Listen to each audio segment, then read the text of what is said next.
Entrevista para a Associação Movimento Voto Consciente do vereador Dalton Silvano. Hoje é dia 29 de agosto de 2012. Vamos às perguntas. O senhor está no PV desde quando? Eu estou no Partido Verde desde o ano de 2011. E anteriormente, a quais partidos e por quanto tempo o senhor foi filiado? Eu fui fundador do PSDB desde 1988 e permaneci no PSDB até 2011, quando me desliguei para me filiar ao Partido Verde. Quais os cargos que o senhor exerceu na Câmara na presente legislatura? Eu exerci os cargos de primeiro vice-presidente em 2009 e 2010. Depois, em 2011, eu fui vice-presidente da Comissão de Constituição e Justiça. Hoje eu estou na Comissão de Política Urbana. Eu fiz a relatoria de um importante projeto de lei que se tornou lei, que é da Operação Urbana Águas Espraiadas, que vai transformar, revitalizar todo o Jabaquara e região.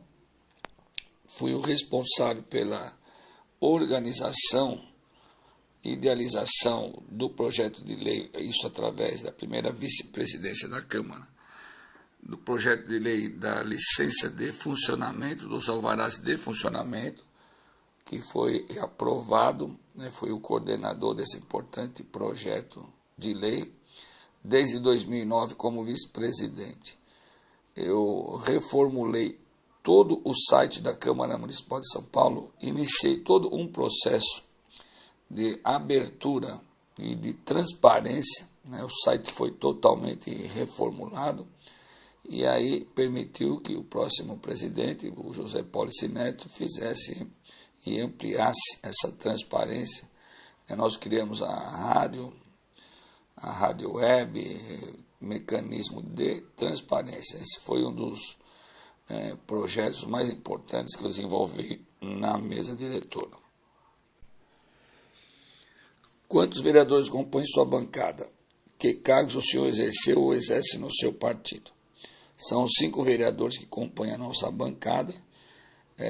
No partido eu não exerço cargo nenhum, porém exerço a vice-liderança de governo também, já há 2 anos, desde 2011 e agora também 2012. E nós, através da liderança de governo, fizemos um bom trabalho, aprovando diversos projetos de interesse da cidade de São Paulo. Quais os cargos públicos que o senhor exerceu fora da Câmara? Fora da Câmara não exerci nenhum cargo público. Quantos e quais mandatos o senhor já exerceu na Câmara?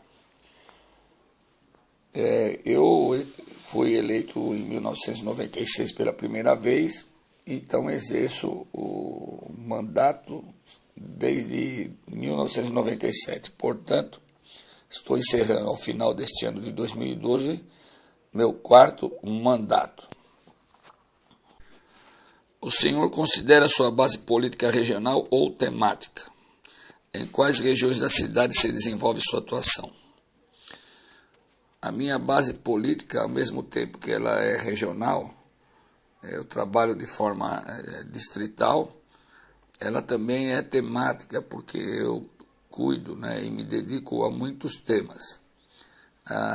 As regiões em que atuo é na região sul, que envolve Vila Mariana, Cambuci, Aclimação, Paraíso, ali na Liberdade.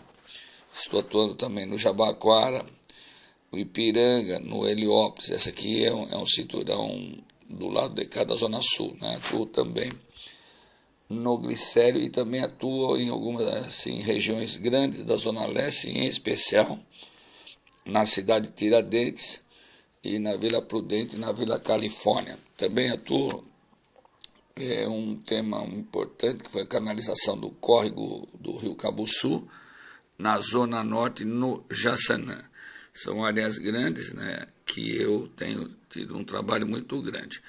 e me dedicado muito ao esporte e à habitação. Então, esporte nós temos em todas as regiões de São Paulo.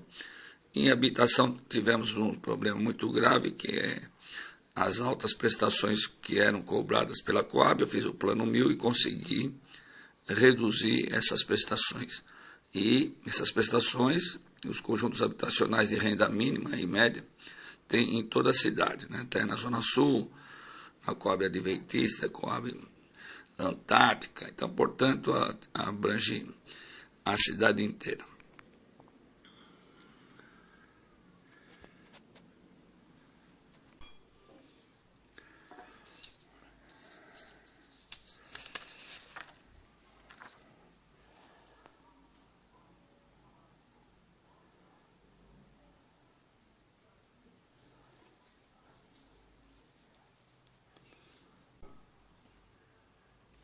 Qual a predominância temática de sua atuação? Bom, como eu disse anteriormente, na área da habitação, na área do esporte, e agora eu tenho alguns projetos de leis também relacionados à saúde. Um importante projeto de lei que é o Centro Dia do Idoso.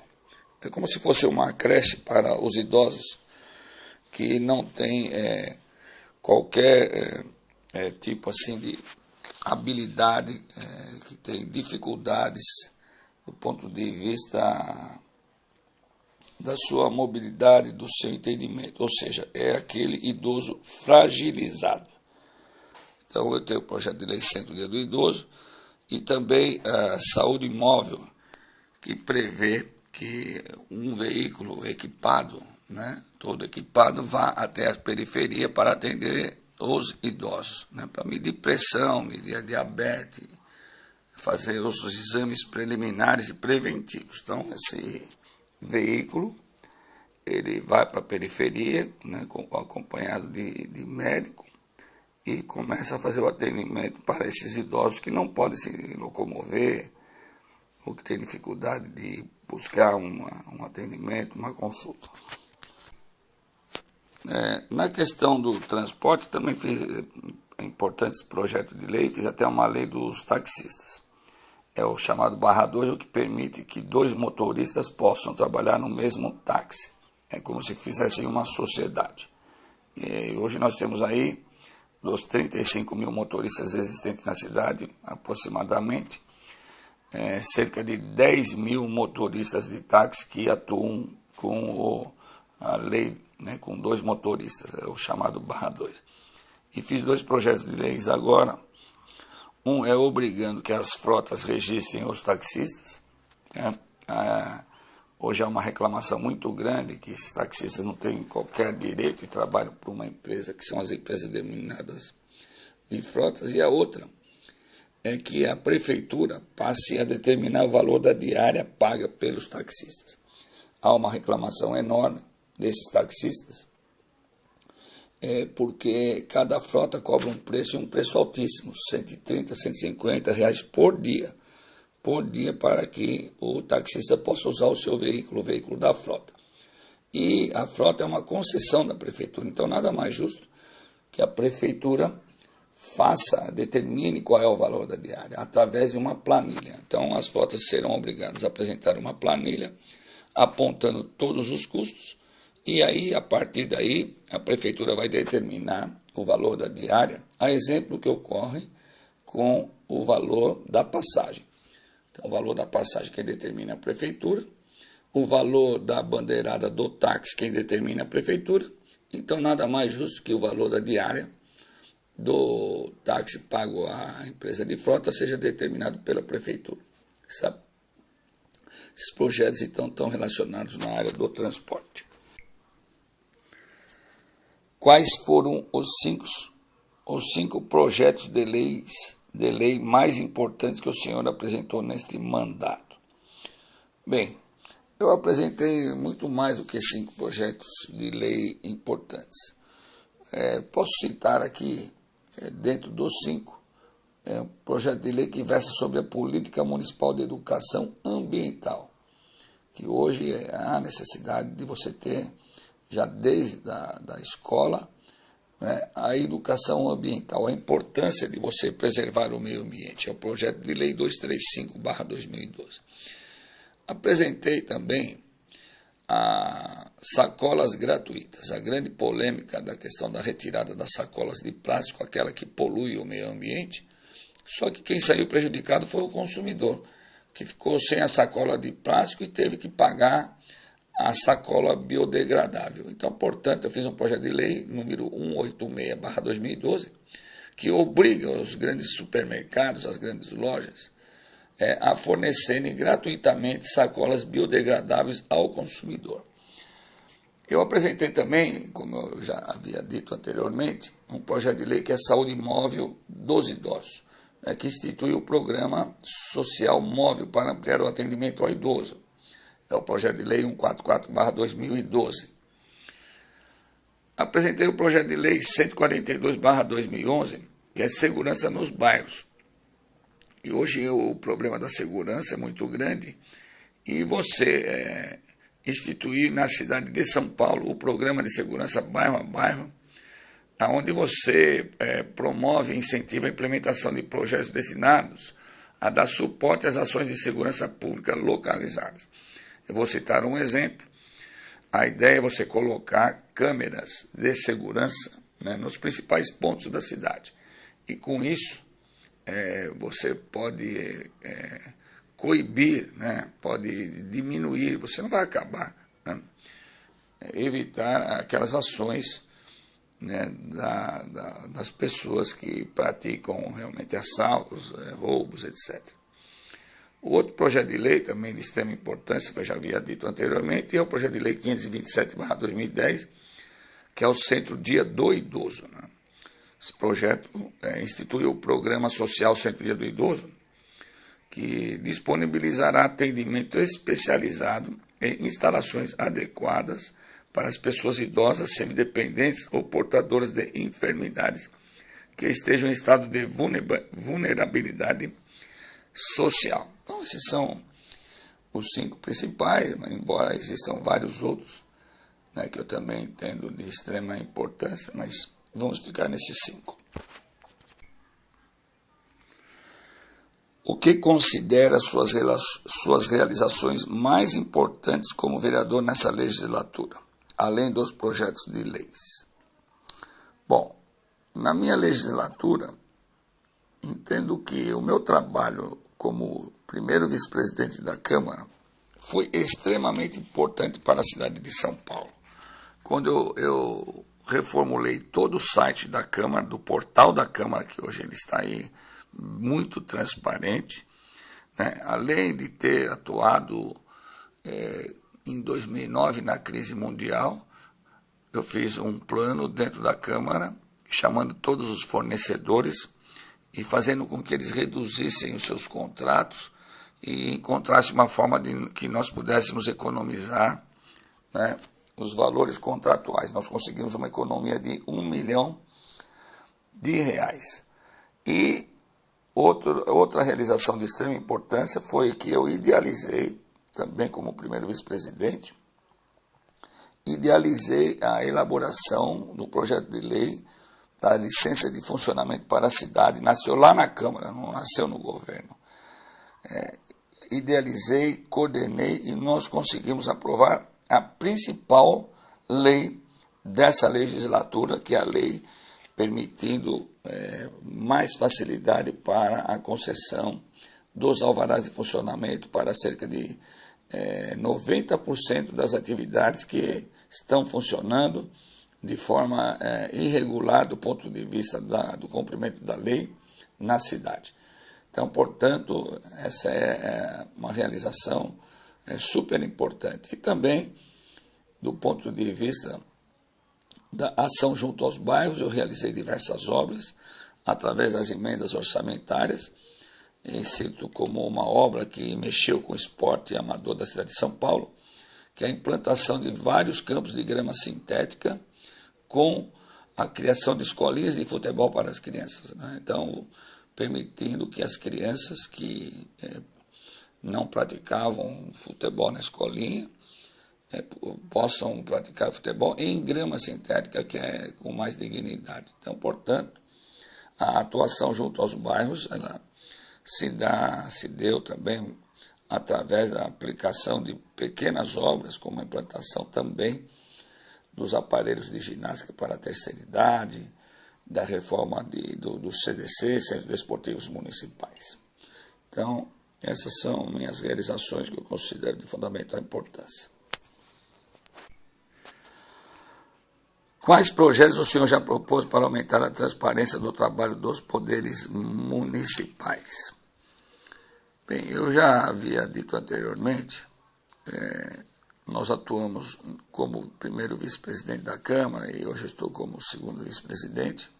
Nós aprovamos a lei da ficha limpa para os servidores públicos municipais, esse projeto, essa lei de extrema importância, porque também, a exemplo dos políticos, hoje nenhum servidor público municipal pode trabalhar se tiver a ficha suja. Nós aprovamos também a questão da lei da própria transparência, além da lei da transparência, nós aprovamos, como eu repito, a transformação total do site da Câmara Municipal de São Paulo, onde você tem a presença dos vereadores nas sessões ordinárias, nas sessões extraordinárias, você tem a presença e votação dos vereadores nas comissões permanentes, você tem divulgado todos os projetos de leis no próprio portal da Câmara, ou seja, a cidade de São Paulo hoje, através do portal da Câmara, ela tem total conhecimento de como funciona a própria Câmara, dos projetos aprovados. E eu não falei anteriormente, e vou falar agora com relação à transparência, foi de minha autoria o projeto de fazer divulgação das audiências públicas através da TV aberta. Então, nós contratamos uma agência de propaganda através de licitação, e essa agência de propaganda, ela divulga os principais acontecimentos na Câmara. Por exemplo, convoca a população para audiências públicas e divulga a legislação que nós aprovamos e informações de extrema importância. Lembrando que também foi criado na Câmara Municipal de São Paulo a ouvidoria. A ouvidoria permite que o cidadão, que o munícipe, entre através de um telefone 0800 e faça sua reclamação, e até tem se transformado num canal de reivindicação. Além de fazer suas reclamações com relação à prefeitura, ao poder público, a ouvidoria tem sido um canal, uma correia de transmissão entre a sociedade e os senhores vereadores. Então, a Câmara Municipal, ao contrário que eventualmente alguns veículos dizem, ela cresceu muito, ela evoluiu muito. Qual o resultado de suas principais ações fiscalizadoras? Por favor, liste qual nota daria para o resultado obtido. É muito difícil você dar uma nota para o resultado obtido. As ações fiscalizadoras, elas ocorrem de várias formas. Eu trabalhei como vice-líder de governo, na verdade, eu trabalhei muito mais na construção dos projetos de leis, que se tornaram leis, nos aprimoramentos dos projetos de leis. Mas também não deixei de fiscalizar. Vou dar um exemplo. No Largo do Cambuci, foi feita uma obra e a empresa fez essa obra, fez mal feita. Então eu intervi, a empresa, além de ter sido multada, autuada, perdeu a obra, e não recebeu nada. Portanto, agora nós vamos refazer a obra e essa obra não terá nenhum custo para a prefeitura, tendo em vista que a empresa que fez a obra mal feita, ela acabou sendo multada, autuada e vai deixar de fazer esse serviço para a prefeitura. Nós tivemos aí fiscalização, portanto, em várias obras da cidade de São Paulo para que os serviços contratados fossem executados assim de forma correta. Um ponto que nós fiscalizamos bastante, por exemplo, é a questão do cumprimento dos horários por parte das empresas de ônibus. Esse é o maior problema que a cidade tem. O governo anterior fez um contrato com as empresas de ônibus e as concessionárias por 20 anos. E esse contrato, para ser rescindido, tem que se fazer uma nova licitação. E muitas empresas não cumprem os horários, demoram para passar no ponto, atrasam. E isso tem sido motivo de uma constante fiscalização deste vereador.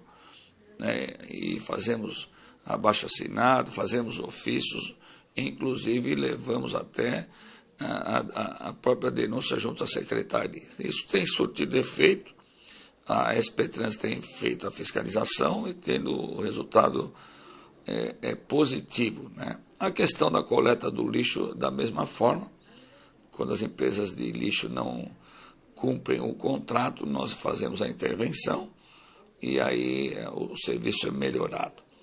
Então é muito difícil de se dar uma nota, a fiscalização ela é em vários setores da cidade, em cada caso, em cada situação, quando não há o cumprimento do contrato, ou quando a própria subprefeitura, através dos seus funcionários próprios, elas não realizam, então, não realizam o serviço executado, como, por exemplo, limpeza de praça, ou seja, a verdadeira zeladoria da cidade de São Paulo. Mas se tivesse que dar uma nota, embora eu acho que é muito subjetivo, eu poderia dar uma nota 7, 7,5, porque sempre há coisas a fazer, há coisas a melhorar, há coisas a aprimorar. Quais os critérios usados para destinar as suas emendas parlamentares? Bem, são vários os critérios. O primeiro deles é que o próprio vereador ou a sua assessoria constata a necessidade de você revitalizar um determinado equipamento público, como, por exemplo, o Centro Desportivo Municipal, uma creche, você revitalizar uma determinada praça, você colocar uma ponte num determinado lugar, numa determinada comunidade. Então, o próprio vereador, ele vai em visita feita à comunidade, ele detecta as necessidades. E o segundo critério é quando a comunidade se une, se reúne, procura o vereador, faz abaixo-assinado, inclusive, e aí faz o pedido, por exemplo, para iluminar uma determinada praça, que o vereador não conhece aquela praça, ele não vive em todos os cantos dos bairros.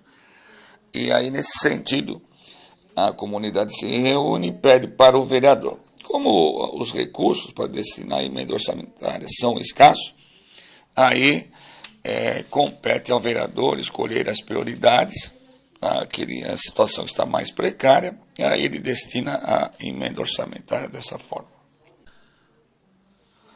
Qual o percentual de execução pela prefeitura de suas emendas de orçamento? Bom, eu poderia dizer que no meu caso específico, é praticamente 95%. E, aliás, não só no meu caso, Para todos os vereadores, a execução tem sido quase que total. Agora, é bom que se diga que a execução das emendas de orçamento não depende da prefeitura. Depende do próprio vereador fazer o trabalho correto. Em governos anteriores, que eu fui oposição, o prefeito não me destinava a verba, não executava emenda nenhuma. O prefeito Gilberto Kassab, ao contrário, ele não fez distinção para vereadores de oposição e de situação. Ele executou todas as emendas, mas o vereador ele tem que fazer a coisa correta. Vou dar um exemplo. O vereador põe R$200 mil, escreve lá no papel de emenda orçamentária para fazer a construção e a reforma de um campo de futebol.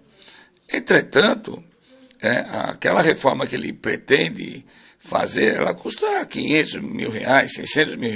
Então, aqueles R$200 mil, ele não é executado, porque o valor é muito baixo daquilo que é necessário.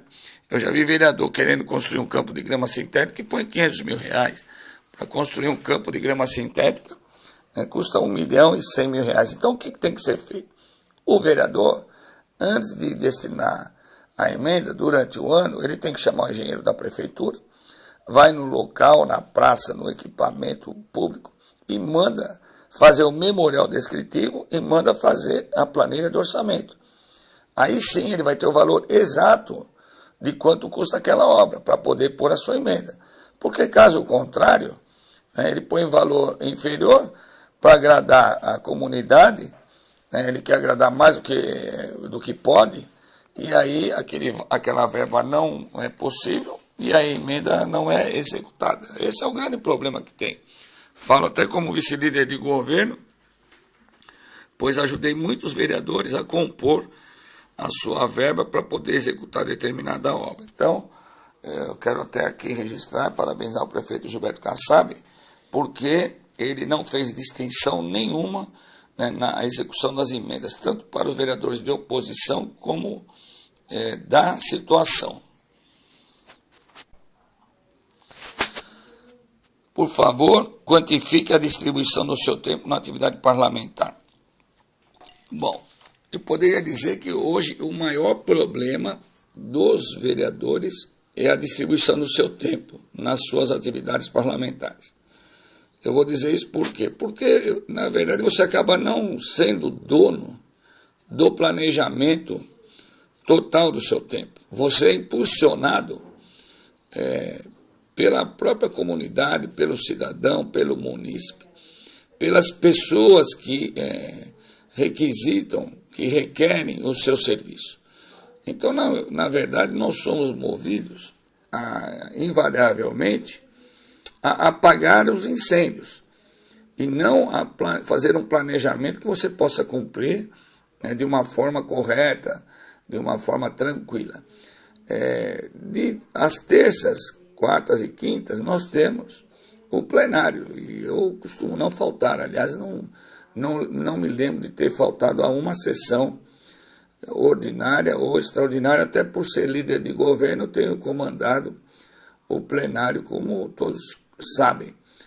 Aí, outros dias, você tem também atividades, muito contrário ao que a sociedade fala. Você tem que fazer visita aos subprefeitos, aos secretários, para dar o encaminhamento às reivindicações das comunidades. E aí você não consegue, porque é muita coisa. Pra você ter uma ideia, se você pegar 12 milhões de pessoas e dividir por 55 vereadores, você vai ter uma representação de mais de 200 mil pessoas por vereador. Por vereador. E existem todos os tipos de problemas, e as pessoas que acreditam no vereador, em especial que trabalham como vereador do distrital, vereador de uma região, do bairro, eu sou muito requisitado, muito exigido. Então, o meu tempo ele fica do meu controle cerca de 20%, 30%, e, como diria na gíria, para pagar os incêndios, as questões que surgem de última hora, fica o restante fazendo esse tipo de coisa. Agora, é lógico, nos finais de semana, nós fazemos a programação de visitas, sábados e domingos, né? Praticamente eu trabalhei 80%, 90% nos finais de semana para fazer as visitas nas comunidades. Em sua opinião, quais são os 10 vereadores mais influentes da casa nessa legislatura e por quê? Tem muito mais do que 10 vereadores influentes. Eu não quero aqui citar os nomes, mas eu vou citar por ordem de cargos e funções ocupadas. Primeiro é o presidente da casa, né, que tem um trabalho enorme, um trabalho imenso na condução dos trabalhos da casa e do próprio plenário. O vice-presidente da Câmara também, ele acaba sendo substituto do presidente, né, em vários momentos de extrema importância. O secretário também da mesa diretora, que ele tem todo o controle e a administração da casa. É um trabalho enorme para administrar todos os contratos, as próprias dependências físicas da casa, e os problemas são enormes. Aí já são 3. O líder de governo é um outro cargo de extrema importância, porque o líder de governo é que dá todo o encaminhamento dos projetos que o prefeito quer aprovar. Então, portanto, é um papel fundamental. Eu diria que entre os vereadores é o papel mais importante, né, dentre os vereadores, aí que todo mundo sabe que é ocupado pelo nosso colega Roberto Tripli, né? E o vice-líder de governo também. O vice-líder de governo, o trabalho é tanto, né, que ele acaba comandando todos os encaminhamentos do plenário do ponto de vista regimental. Então, são os dois vereadores que exercem papel fundamental na Câmara, né? Que é o líder de governo e a vice-liderança de governo. O ouvidor também exerce papel fundamental, tendo em vista quando surgem os casos mais graves, do ponto que envolvem o vereador, de uma forma ou de outra, ou eventualmente alguma denúncia, algum deslize do vereador. Então, o ouvidor, no caso do Marco Aurélio Cunha, né, ele também tem um papel fundamental. E os demais vereadores influentes da casa são os líderes de bancada, né? Não vou citar aqui de todos os partidos, mas são os líderes das respectivas bancadas que constroem a pauta, que eles dão o direcionamento daquilo que vai ser votado, eles dão o direcionamento das CPIs que vão ser aprovadas.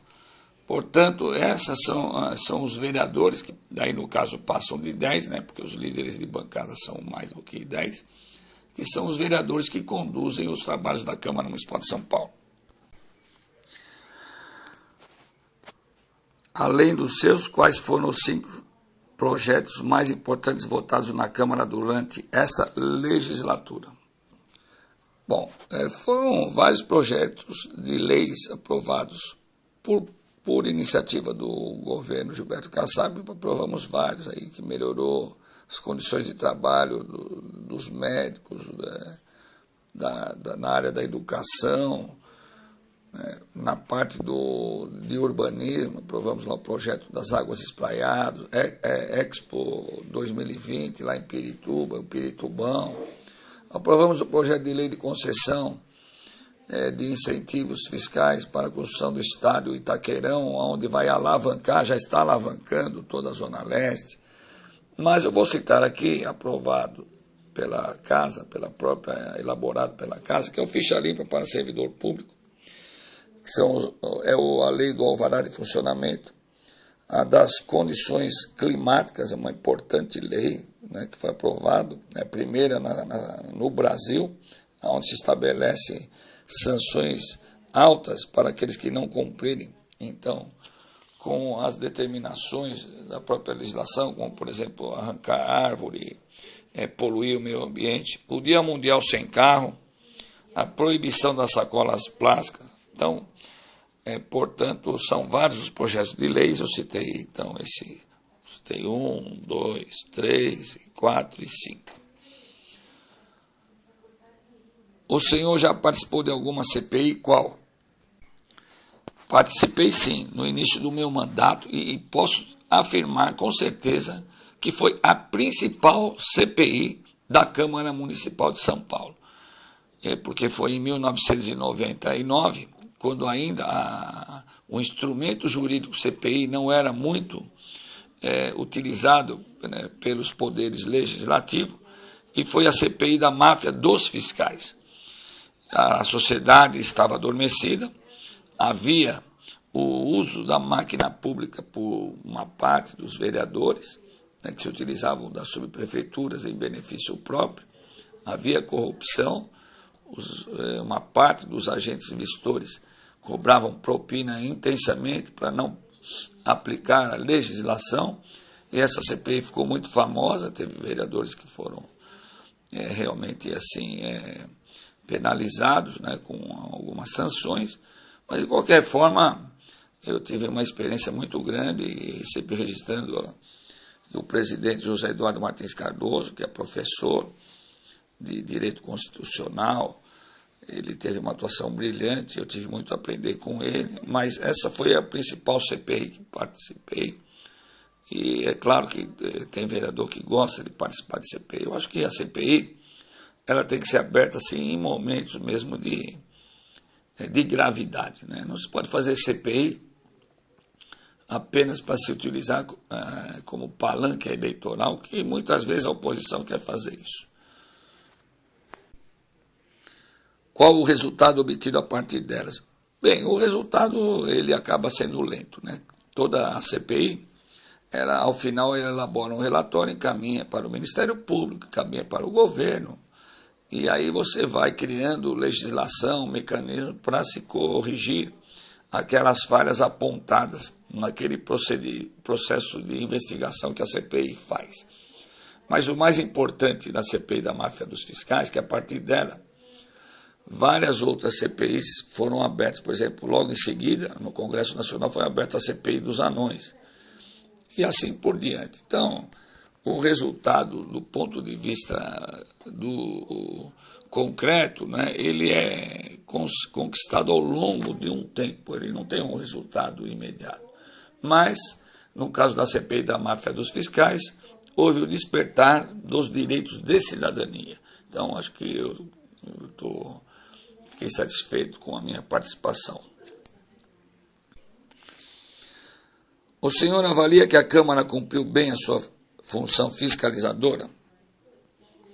Bom, com certeza, né? A Câmara Municipal, ela, além de cumprir a sua função, né, elabora leis. Agora, é lógico, a Câmara, por conta da lei orgânica do município, os vereadores têm restrições, né, de elaborar a lei, porque boa parte daquilo que se pretende fazer é de iniciativa do Poder Executivo. Toda vez que você faz uma legislação, você fica à mercê da sanção do prefeito. E quando você gera custos para o Poder Executivo, essa lei ela é vetada. Do ponto de vista da ação fiscalizadora, a função fiscalizadora, a Câmara abriu diversas CPIs para investigar evasão de receita, para investigar o mau uso do dinheiro público. Né? Então, nós temos sempre em funcionamento duas CPIs. Né? Duas CPIs.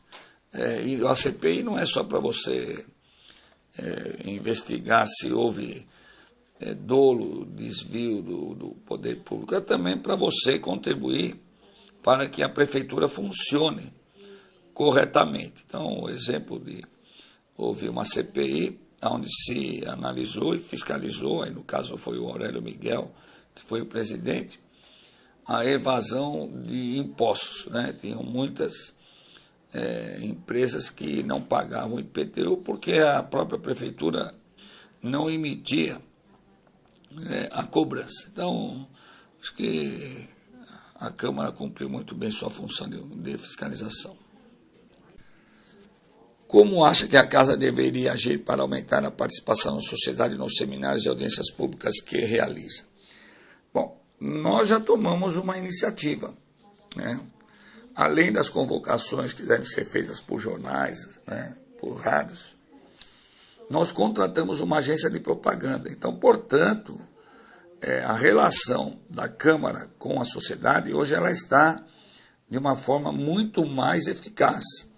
Nós convocamos a sociedade através da TV aberta. O que eu falo TV aberta é TV Globo, TV Record, SBT, com anúncios profissionalizados feitos por uma agência de propaganda. Nós já fizemos isso nos últimos 2 anos. Então, chamando a sociedade a participar das audiências públicas. Então, essa é a principal forma, né? Até publicar em jornal, em revista, mas o chamamento, principalmente no rádio, hoje com esse trânsito caótico, né? Nós temos 7 milhões de automóveis, você está ouvindo um programa de rádio e o chamamento ele entra nos horários nobres. Então, eu acho que essa parte nós já cumprimos e vamos aprimorar. A Câmara tem respondido adequadamente às solicitações da população que comparece às audiências públicas? Bom, é claro que a sociedade, quando vai na audiência pública, ela faz todos os pedidos na forma como ela vê. Entretanto, tem que ser bem transparente. Claro, não é possível, às vezes, atender às reivindicações da sociedade, né, de uma forma total, incluindo no orçamento, porque nós dependemos sempre da autorização do Poder Executivo naquilo que gera custos. Vou dar um exemplo, não adianta os funcionários públicos irem lá numa audiência e pedirem 40%, 50% de aumento, quando o governo diz que não pode pagar em função da lei de responsabilidade fiscal. Então, o adequado aí depende, obviamente, de recursos. Qual é o vereador que não queria dar 50% de aumento para o funcionalismo público? Todos eles vão dar o aumento. O vereador que não quer construir os hospitais. Então, você tem que ter com responsabilidade a origem do recurso. Fala, bom, nós vamos construir o hospital e de onde vai sair o dinheiro? Do ponto de vista das limitações da Câmara, eu entendo que ela tenha atendido adequadamente, sim, os reclamos da população. O que poderia ser feito para facilitar o acompanhamento pela população da função fiscalizadora do vereador? Isso aí, muita coisa já está feita, já está na prática. Hoje adote um vereador, onde cada cidadão acompanha o trabalho do vereador, e tem o próprio movimento Voto Consciente, que agora, em parceria com o Centro Acadêmico 11 de Agosto, na Faculdade de Direito de São Francisco, vem fazendo um bom trabalho. E a gente até se relaciona muito bem com o Voto Consciente, que acompanha inclusive as comissões permanentes. E o que se pode fazer, já está no site, no portal da Câmara, todas as ações dos vereadores, todo o trabalho do vereador. E constantemente a gente vem fazendo agora divulgação na TV aberta e vem fazendo chamamento. Hoje mudou muito, Hoje tem a rede social, o Facebook, o Twitter, o Cláudio Vieira lá que fiscaliza, acompanha o trabalho do vereador e coloca no Facebook, que hoje tem uma rede de milhões de pessoas que acompanham o vereador pela rede social. Em sua opinião, como a sociedade pode avaliar as atividades do vereador? Bom, avaliar as atividades do vereador é muito complexa e subjetiva. O que pode avaliar, como um todo, a sociedade do ponto de vista, eu diria, mais distritalmente falando, regionalmente falando, do que um trabalho pela sociedade como um todo, na formulação de leis. Outro dia, uma revista, eu vou dizer o nome até, da Folha de São Paulo, avaliou o resultado dos vereadores, sempre jogando a avaliação para baixo, mas na matéria da Folha de São Paulo, da revista, ela não colocou, por exemplo, a lei do alvará de funcionamento que nasceu dentro da Câmara. Então foi uma avaliação caolha. As pessoas insistem em dizer que o vereador não faz o seu papel com legislação importante. Quando faz, não divulga. E também vivem dizendo que o vereador só dá nome de rua. Ora, isso daí até o Dom João VI, Dom Pedro I mandava os vereadores dar nome de rua. A rua tem que ter nome. A rua tem que ter nome. E a sociedade que abre lá sua rua num novo loteamento quer ter o nome da rua. Quer dizer, parece que nós estamos cometendo o crime de dar nome de rua. Isso é um direito de cidadania. Imagine vocês que estão me ouvindo agora, você mora na rua C, você mora na rua B, na rua A. Bom, isso aí não pode. E o governo, às vezes, tem pouca mobilidade para poder agilizar o nome das ruas. E as pessoas que moram naquela rua, eventualmente, querem homenagear um líder. Querem homenagear o líder que ajudou a construir aquele loteamento. Quer dizer, então é muita hipocrisia ficar aí divulgando que vereador só dá nome de rua. Quem que não quer dar um nome, então, de título de cidadão paulistano para aquela pessoa que teve um trabalho excelente? Até porque as leis importantes que nós temos que fazer, nós estamos acabando sendo proibidos de fazer lei do ponto de vista da lei orgânica do município.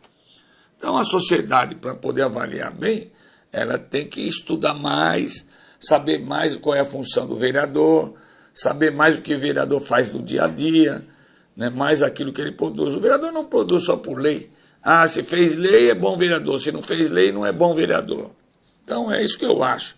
A sociedade, para poder opinar, ela tem que participar e ela não participa.